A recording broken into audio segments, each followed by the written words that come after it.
ভাই আমার সময়টা না খুব খারাপ যাচ্ছে, তার জন্য আগের দিন আমি একটা অ্যাস্ট্রোলজারের কাছে গেছিলাম জানিস। তা সে বাবা কি বললো?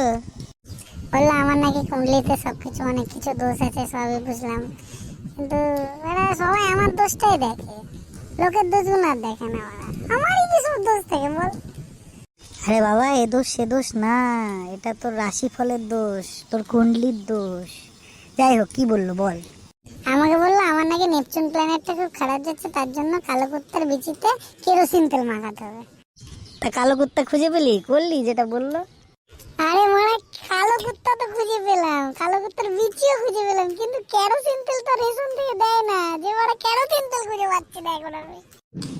তো বাবাকে গিয়ে বল যে কেরোসিন তেল পাওয়া যাচ্ছে না, অন্য কোনো সাবস্টিটিউট দিতে। বলেছি বাবাকে, সাবস্টিটিউটের কথাও বলেছি। তা বাবা কি সাবস্টিটিউট দিল শুনি?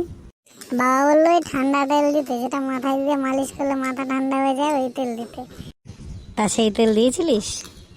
হ্যাঁ, সেই তেল দেওয়ার পরে তো পাড়ার সব কটা কুত্তা আমার পেছনে তাড়া করছে, পাড়ায় ঢুকলে কি করবো, বাড়িও যেতে পারছি না, এবার ঘর ছাড়া হতে হবে।